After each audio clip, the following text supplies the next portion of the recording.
Getting up close and intimate. Totally not taboo with Tracy. Celebrating sexual positivity both in and outside the bedroom.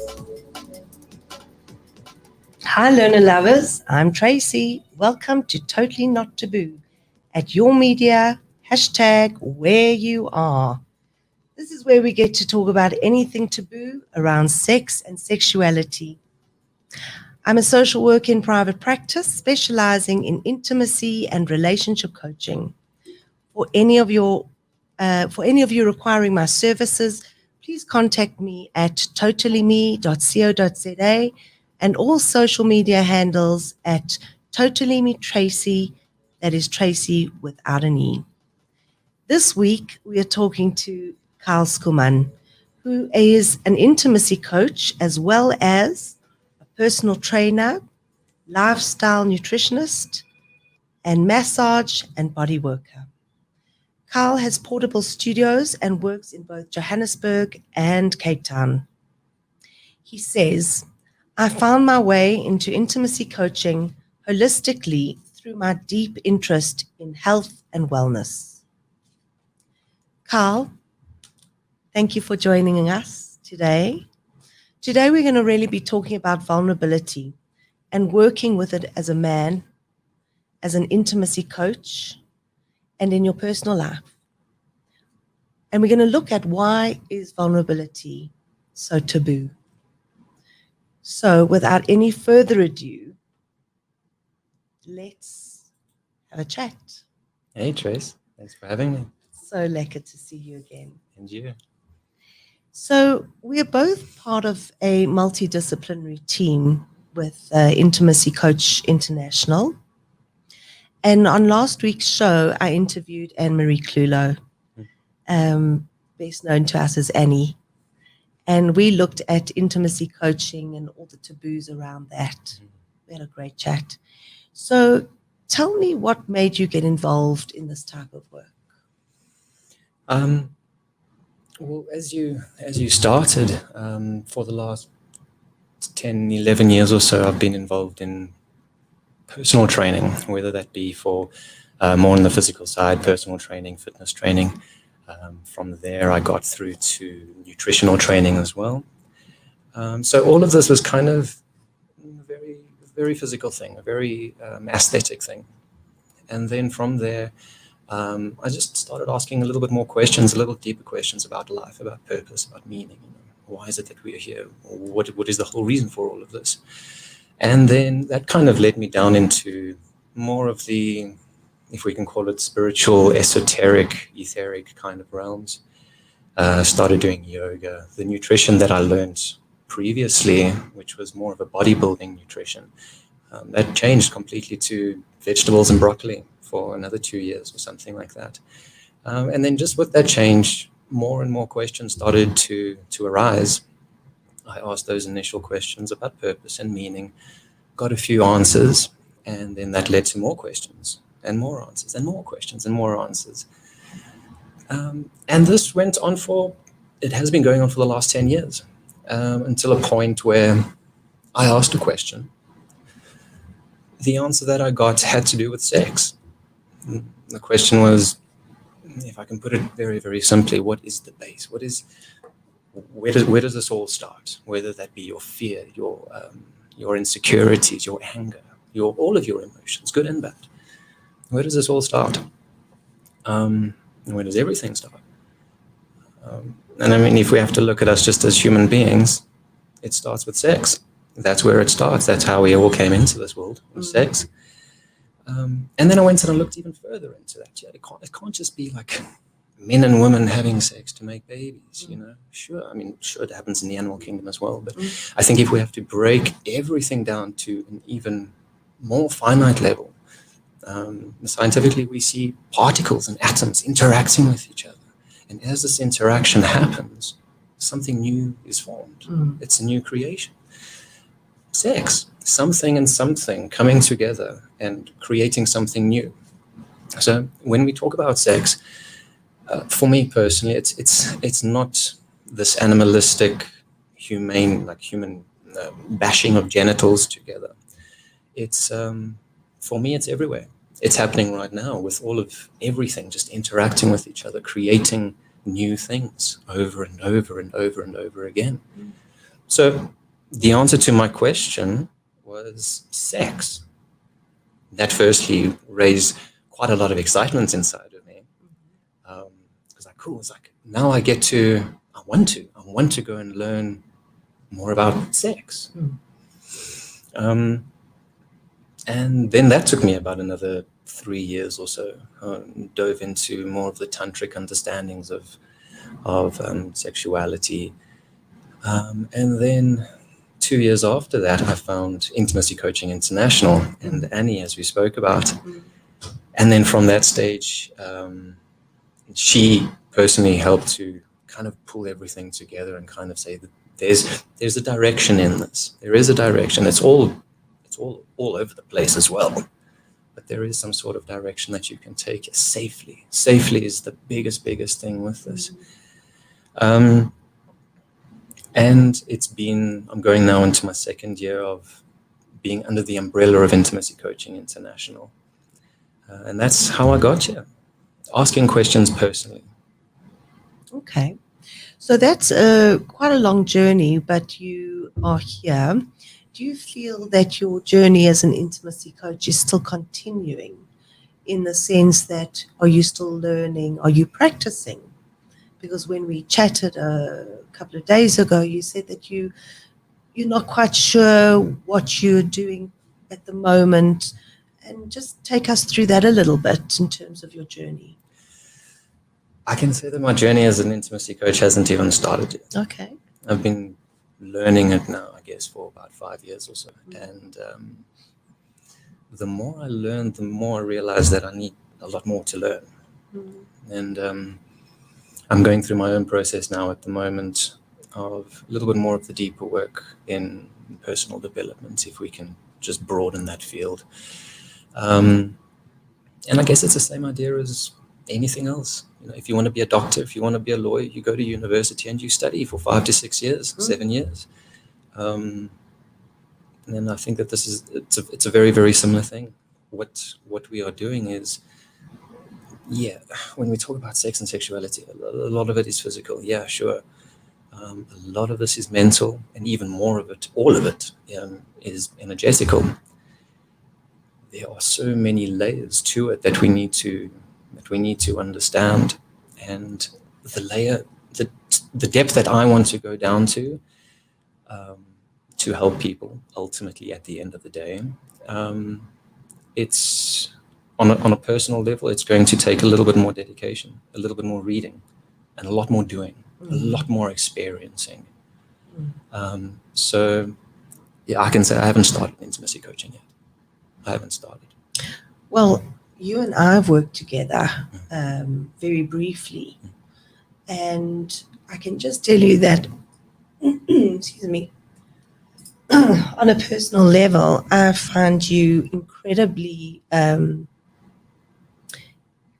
we talk about energy, I found your energy to be very authentic and very real. I know real and authentic are the same thing, but your energy is very sincere, touching, and vulnerable.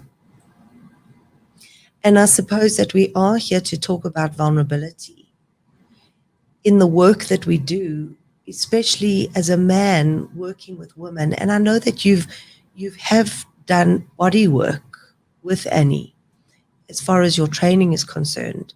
And that means working with women in a very conscious, intimate way.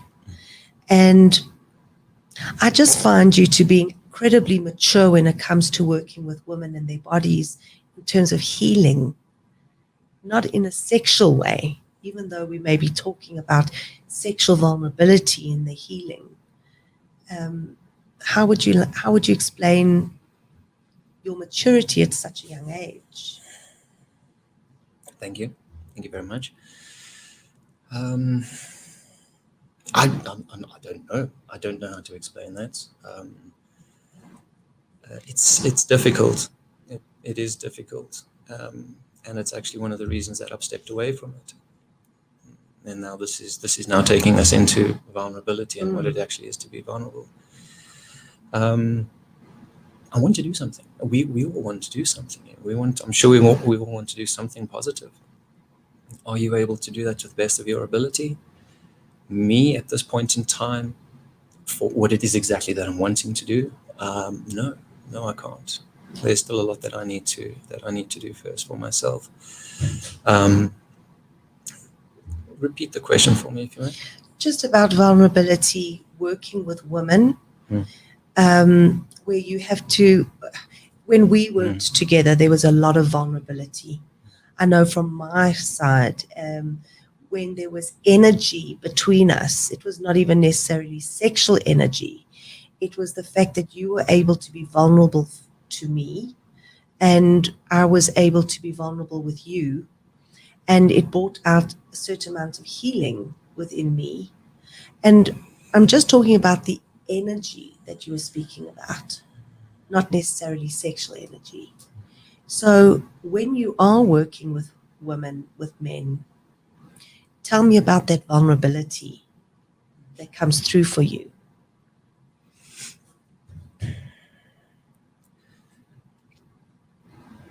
I think this energy that you're talking about, especially if we have to take into consideration sexual energy, all energy, yeah, but that sexual energy is very, very, very, very powerful.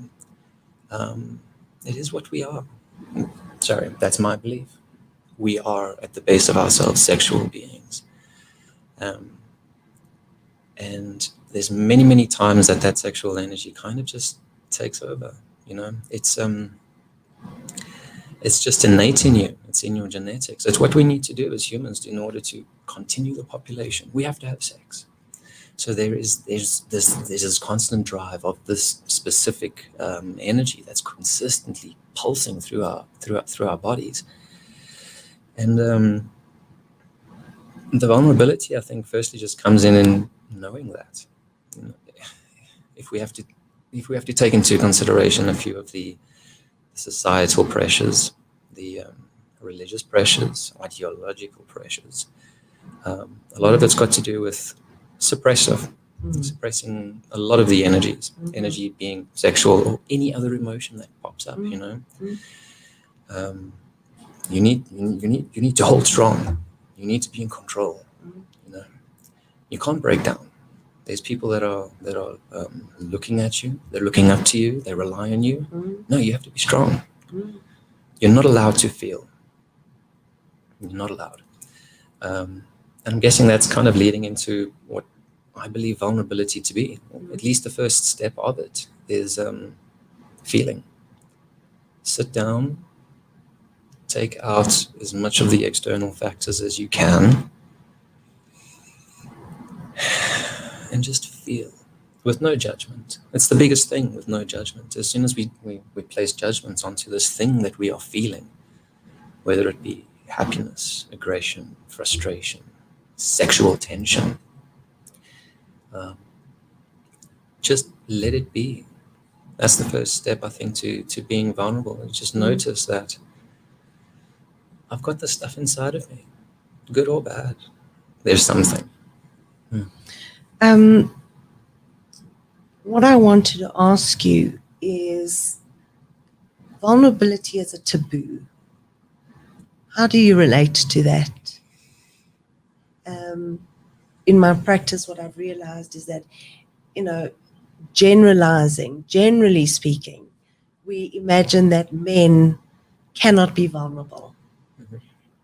As you said, it is seen as you being weak, or you cannot share your emotions because you're a man. But I've noticed that it's true for women too. A lot of women think that they're being vulnerable because they can talk so much. But in truth, talking isn't sharing. Talking isn't necessarily connecting. So vulnerability as a taboo. What are your thoughts on that? 100% agree with you. We'll start with we'll start on the more masculine side of things. It's a little bit more obvious there.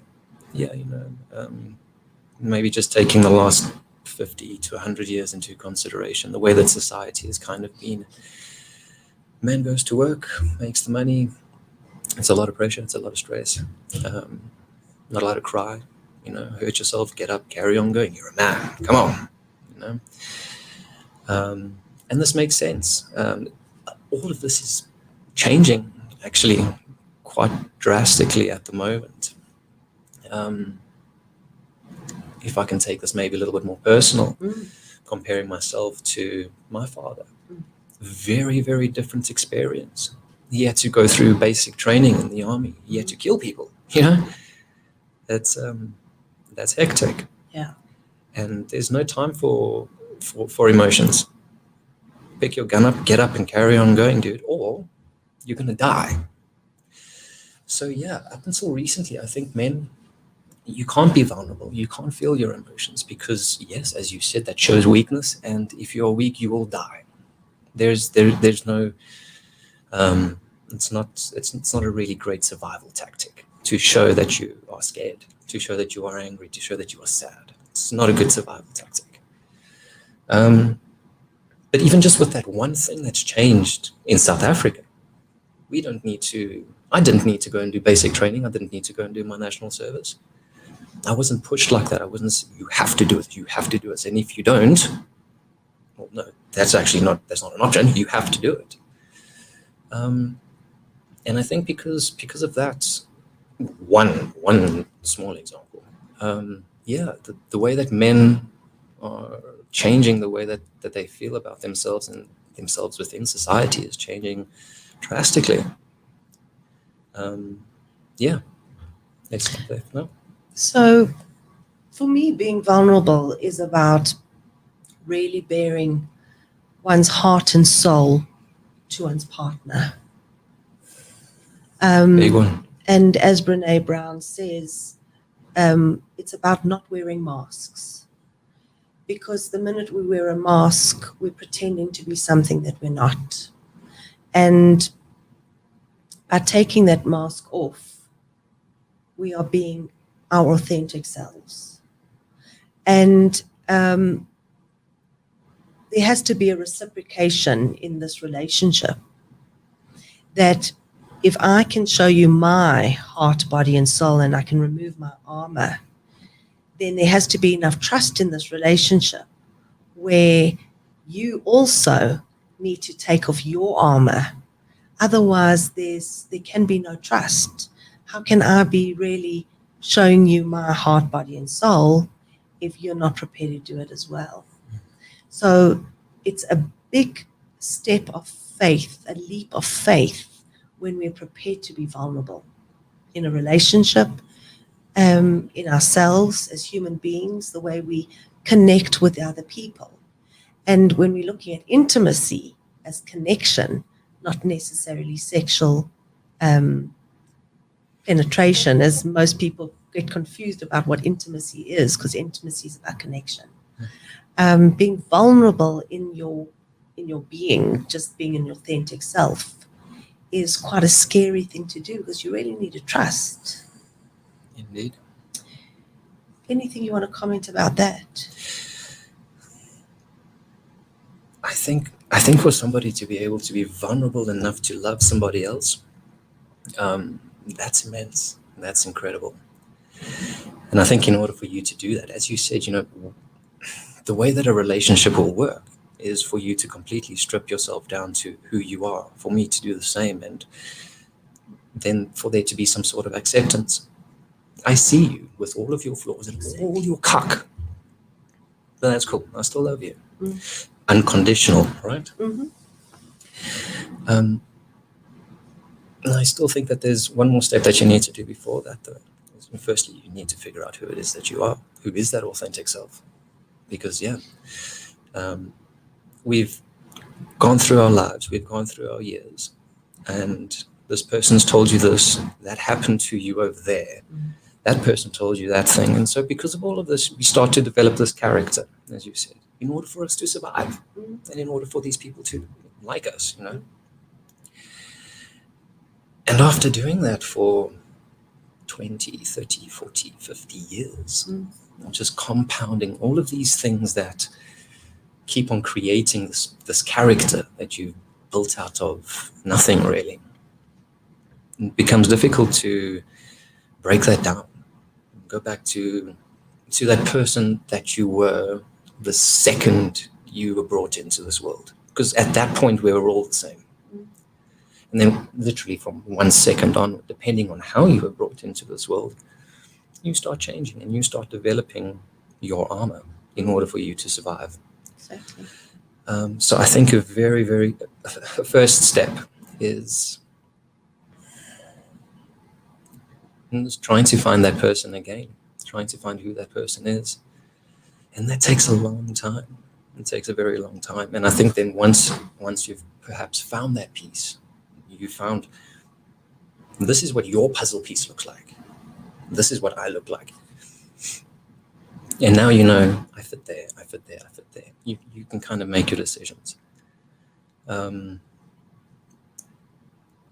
If we have to kind of bypass that and just go through to somebody and say, I want to be in a relationship with you, and I want to try this whole thing out. Let's be vulnerable together.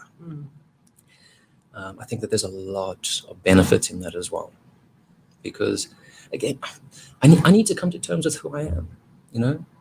Yeah, I'm a good guy. I like to be a good guy. I don't want to be a doer. I don't want to be an asshole. But I am. I really am. There is a big part of me that's an asshole. And I need to come to terms with that first. Once I come to terms with that, no judgment. It's not good or it's bad. It's just asshole and savior. Asshole and savior. Just come to terms with that. If you're able to come to terms with that for yourself, then I think you have the opportunity to allow somebody else to be that person for you as well. And show that person, yeah, asshole and savior. Do you accept that? Do you as an external person accept that? That can also bring its own issues. That one person says, no, I don't accept that. And what does that do to you? It's either going to push you right back down into that pit that you've just pulled yourself out of. Or, if we've done enough work, that's fine. I hear you. I respect you. I accept you. And I suppose that doesn't even necessarily mean romantic relationships. It can even just, relationships between your friends, your families. Ultimately, it's with everybody. Ultimately, yeah, I'm looking for that unconditional love with everybody. A true, full acceptance of everybody. And then, when we do that, we really expect the same level of vulnerability from the other. And something that's come up for me is that it's interesting how we can often be incredibly vulnerable with a complete stranger. And somebody we've known all our lives, we can still wear this mask or this armor. And that comes up a lot when I do eye gazing with my couples. I ask them to do eye gazing with each other. They've known each other for 25, 30 years, whatever it is.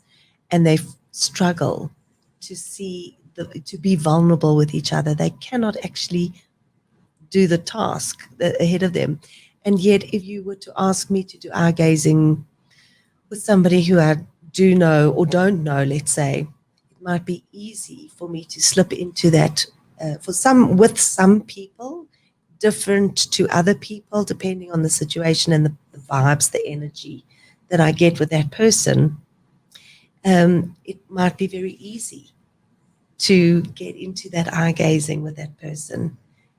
And then I'm vulnerable, as long as the energy is correct. And we were talking about vulnerability in terms of relationships. My theory is that why do couples early on in their sexual relationships not battle with sex? Why in the beginning of these relationships, couples are engaging in sex that could actually make porn stars blush? They're throwing off clothes in alleyways and swinging from chandeliers and what. But the minute they start to settle down into a relationship, suddenly there's no more sex.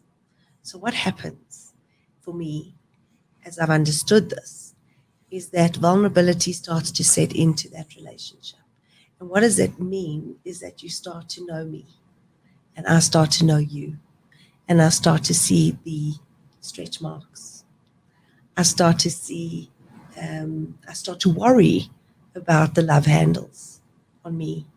I start to be aware of the fact that you know my family, you know my history, you know my secrets. And then my partner might also start to be aware of his history, his secrets, things that might come up for him that all of a sudden he might think, oh shit, what if she rejects me or he rejects me because of something that happened in my past. So the minute there's more vulnerability in that relationship, the sex starts to diminish, because now I'm afraid that if the real me starts to come out, I may be rejected. So instead of that element bringing us closer together, that the emotional vulnerability bringing us closer together, and making our sexual intimacy so much closer, it actually is the very thing that pulls us apart. So what do you think about that? I agree. Tracy, there's a reason that they call it the honeymoon phase. Yes. And the honeymoon phase is fun. That's what it is. It's a good time. And there's a reason that's the first 6 months to 2 years of a relationship. It's the fun time. You're not thinking too much. Your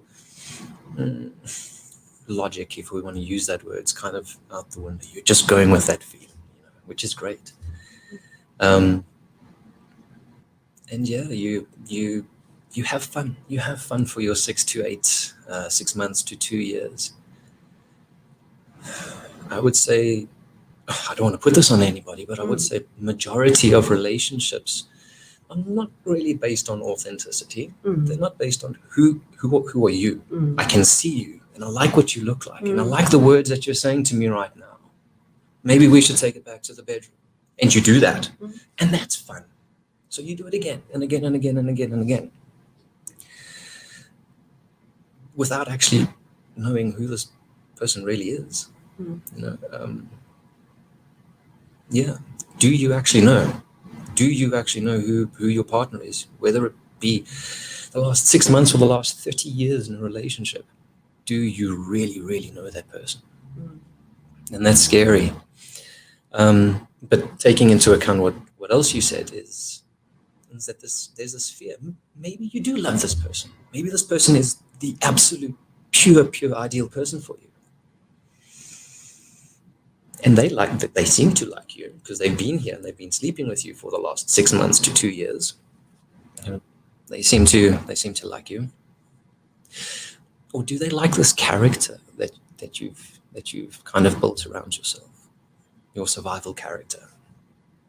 Yeah, that's who they like. Because I know that dude. My survival character is charming. He knows how to get things done. But then you do that for 2 years. You wear this fucking mask for 2 years to a point where, you know what, chick, can I just chill, please? Please, let me just take all my stuff off, feet up. And she doesn't like that too much, or he doesn't like that too much. It's not the person I married. It is, but unfortunately they didn't allow you to see them. And yeah, that brings up a lot of fear. You've loved this person for 2 years. You show them who you really are, and they don't like that. Or maybe you didn't allow, what I hear you saying is that you were possibly showing the survivor or a certain part of you, not your authentic self. And then when you want to start coming out as your authentic self, because the survivor or whatever persona you've decided to go into the relationship with, because that was what your partner liked, when you want to take off that armor and shed it and become the real authentic you, that's not suddenly working in the relationship. Maybe did I hear you correctly? Yeah. Where did your pretty dress go? Exactly. Yeah. Where did your tiara go? Exactly. So we've now got to learn, either if there is real love there, we now have got to learn the other parts of that authentic being if they're willing to show them. And can we love them even though the tiara and the pretty dress are no longer there? Well, and then there's this fear. Will they still love me if I'm not the warrior, the survivor, the pretty princess, or whatever it is that they came into the relationship as? Yeah. It's a scary thing. And it is scary because we don't want to give our full selves away immediately. We want to make sure that the person we're engaging in a relationship with is trustworthy, and that we're not going to give our full heart, body, and soul into this relationship and make sure that we're protected. Right. But then how do we trust the natural progression of this relationship if we're not our authentic selves? Right. So it is a bit of a catch-22. What Catch-22. Exactly. It is indeed. And I mean, this is why a lot of people that they say just be who you are Exactly. all the time, and so that you don't need to put your mask on. You don't have to take your mask off at a later stage. But that in itself is it's insanely difficult, and that's to do it all the time with whoever. I can feel within myself there's a slightly different character within myself at the moment than there was maybe 2 hours ago. Exactly. 2 hours ago I was sitting around a table having lunch with a friend that I haven't seen. Completely different conversation. Absolutely. Yeah. I think even when I met you, there were two different personas almost. And it changes. We all change in different stages of our lives, and we have to adapt or die, as you said. But now, Carl, maybe on another slightly different level, you are a karate master, correct? You've got, I don't know. I do karate, sure. No, but you, stop being so modest. You have black belts and dans and I don't know what, I don't even understand it all. So you're very well achieved in your area of karate. Just for our audience, set the record straight for me, please. Okay. Yeah, well, it's been karate training since I was about 7, so that's 23 years or so now. Last week, Saturday, pleased to say that I received my 5th dan. So, brilliant. Sounds big. Yeah. Halfway there. Uh-huh. Halfway there. Yeah. What else should I say about the martial arts? It's Okay, so let me ask you, is there a link between vulnerability and martial arts? Sure.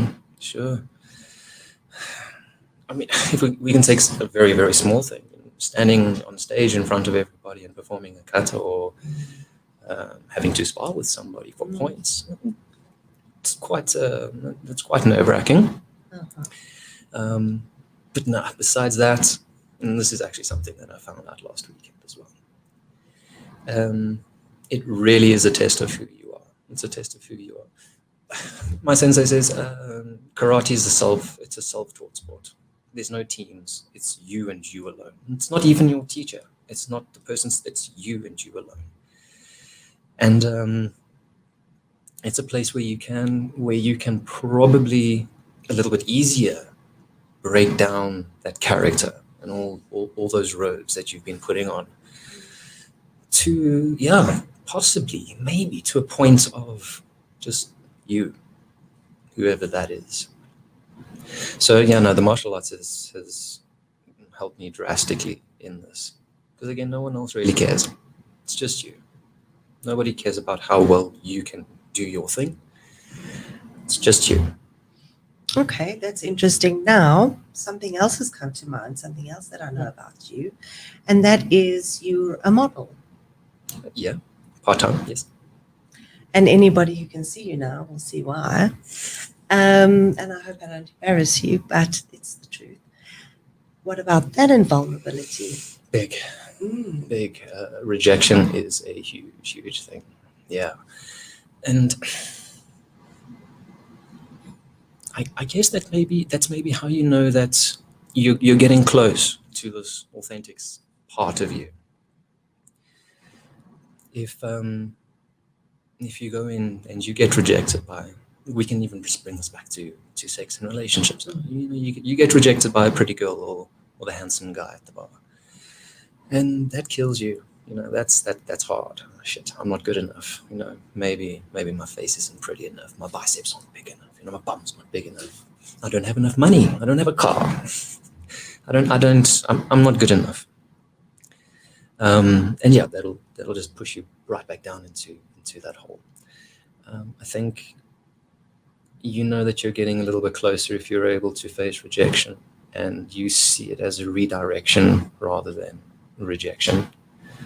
You are who you are. This is who I am. It's if you have to go through the process, you'll say to yourself, I've gone through this whole process to figure out who I am. Here it is. And during that process, I realized that all the shit that I needed to get rid of was you saying what you just said to me. Wow. Are you at that point able to be aware of that in that present moment? Because that's what's going to happen. Mm. This simulation, if you want to call it that, it's designed to test you. And you say to yourself, no, I'm not. I'm going to be vulnerable and I'm going to work myself up to this, and I don't care what the people say to me. That's their opinion. This is me. Whoever it is, this is me. And the strength that it takes for you to stick to that when that person says, no, you are not that. And maybe you're not. And this again will bring in that vulnerability. Mm. I'm saying this is who I am. Mm. You are saying, no, this is who you are. Maybe, perhaps. The vulnerability comes in to ask that question.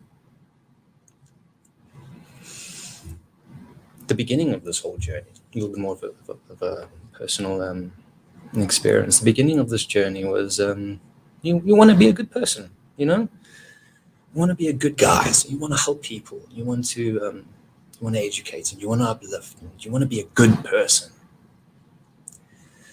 So that person irritates you. That person says something, and I'm a good person.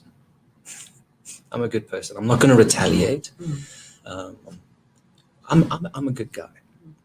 But inside of me, that frustration and that insecurity and that anger is just building.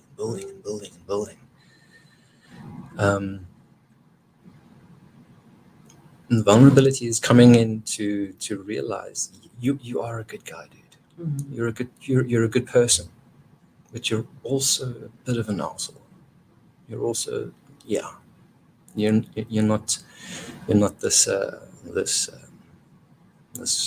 guru dressed up in white robes. I tried to be. I did try to be. And there was a big break when I realized, no, I'm actually a bit of an arsehole. And I think that I need to be a bit of an arsehole in order to survive. Because that character that I chose was survival. People like this. People like the Christ-looking guru kind of person. He's a good guy. And for a while, that was my survival tactic, And not being an arsehole actually pushed me down even further. Yeah. And I suppose when we learn about who we are, we have to try on different personalities. And it is almost like putting on different clothing. 100%. Try the jacket on. Yeah. Walk around with it for a week or so. You don't have to buy it. Absolutely. Try it on. See how it feels. Does it fit? What are people's reactions to that jacket? I think yes. Just maybe bearing in mind that we must just make sure that that's not just another mask and not just another character. Absolutely. But it is part of growing up and finding out who we are. Exploration. Indeed. Exactly. And the truth is that, the adult brain only starts to develop between, some say 25, some say 28. And there's so much more growth after 28 where the adult brain actually starts to develop. And so many people are still trying to work it out into their 30s. And you're not going to look at life the same way at 38 as you did when you were 28. Your views change so much, you mature, you grow, you actually settle into your skin. Certainly by 40, you've got a better sense of who you are. And I'm not going to tell you what happens at 50. But the other thing that you started talking about was rejection.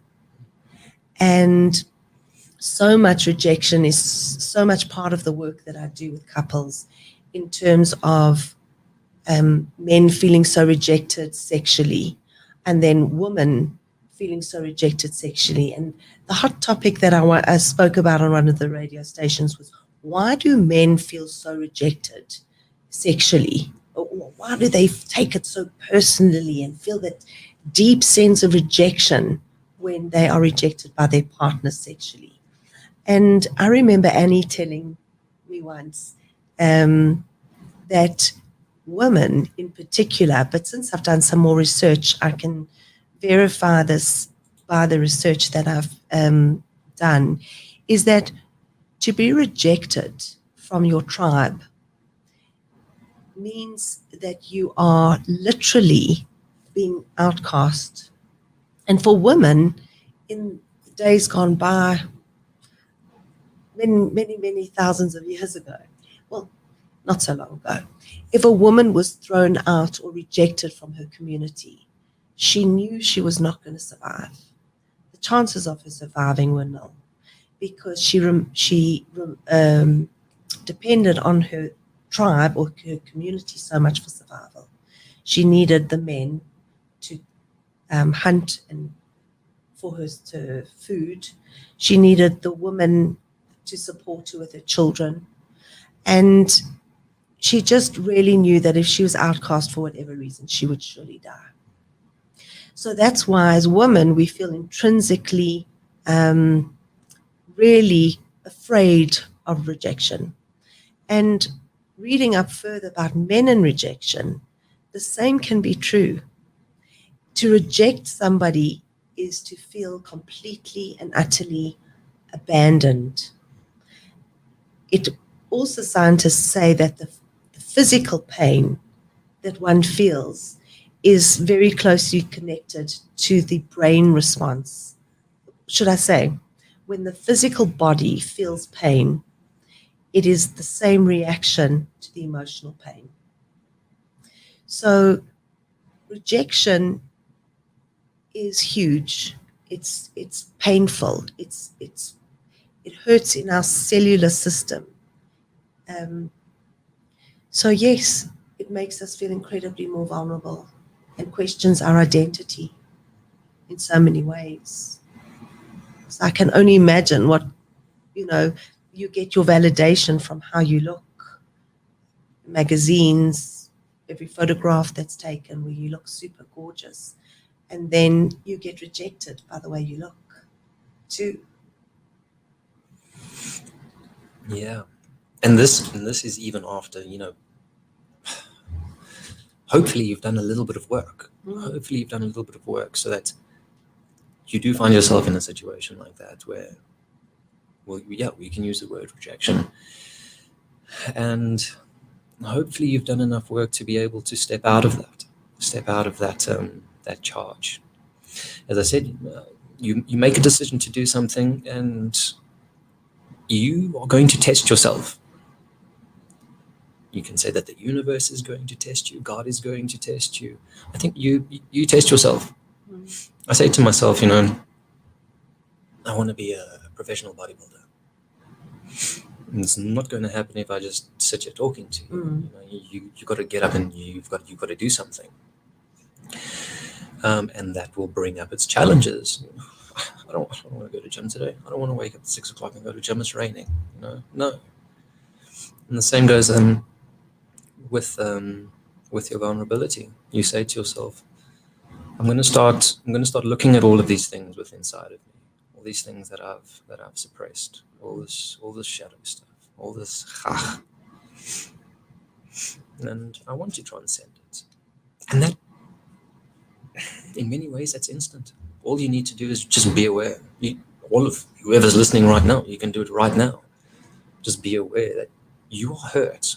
You are hurt, and there's shit inside of you. There's a lot of unease and dis-ease inside of you. And once you're aware of it, you bring it to the light, and it's gone. In that instant, it's gone. And then you take one more step forward, and things start to change. You take another step forward, and you start hearing the rejection again. Everything that you heard in the past that built up your character, you've broken that away now through awareness. Yes, cool. I am broken. No judgment. I'm broken. Cool. And then you carry on with your day. And then it takes that strength, that consistent awareness to say, yes, I'm broken. And you say to me, Carl, you're an asshole. Yeah. You give me all the other words and adjectives to describe the type of person that I am. And yeah. And that's all I've got for you. I don't have anything else for you. That is true vulnerability. So, Carl, I want to thank you for being nothing but completely vulnerable here today. And,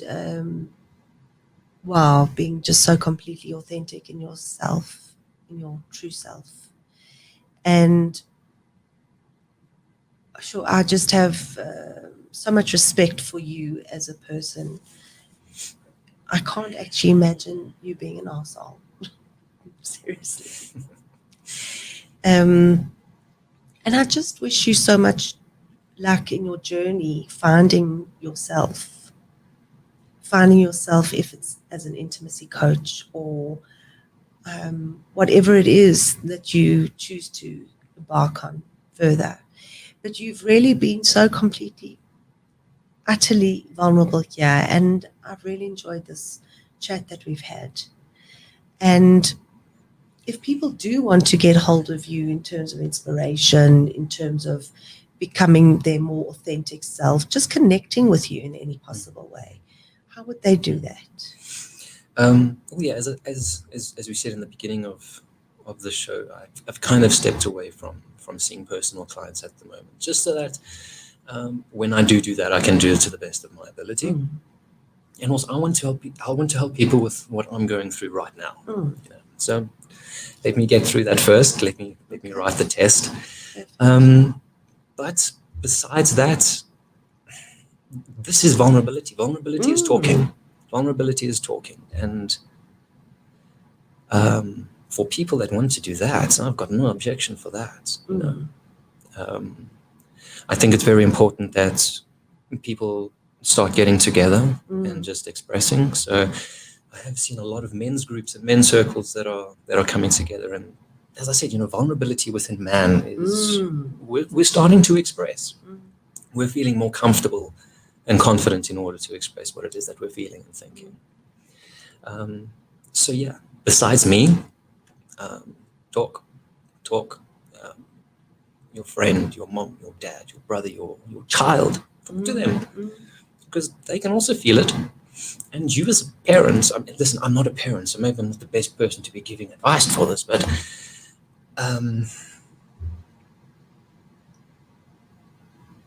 it's okay. It's okay if your kids can see that mom's really tired, mom's really angry or frustrated or sad, It's fine. You are allowed. You are allowed to feel. Even if you're the top CEO of whatever Fortune 500 company and you've got millions of people underneath you, it's a big responsibility. You too are allowed to cry. You can feel that. So yeah, sure. If you want to get in contact with me, you can go onto the Intimacy Coaching International website. All of my details are there. Send me an email, give me a call, whatever it is that you need to do. Great. But more importantly, just really feel that thing, and then just express it. Words, actions, however, own it. It is you, and that's fine. You dirty little pile of poo. Thank you, Carl, so much for making yourself available here today. Again, it's been a pleasure seeing you again after a long time and chatting to you. It's been an absolute privilege for me. And learner lovers, if you want to get in touch with me, please contact me on my website, tracy@totallyme.co.za. Did I say that correctly? All my social media handles at totallyme.tracy. That's Tracy without an E. Website, sorry, I just had another look. It's totallyme.co.za. So have a wonderful further part of your day, your week, and we look forward to seeing you next week again on Totally Not Taboo.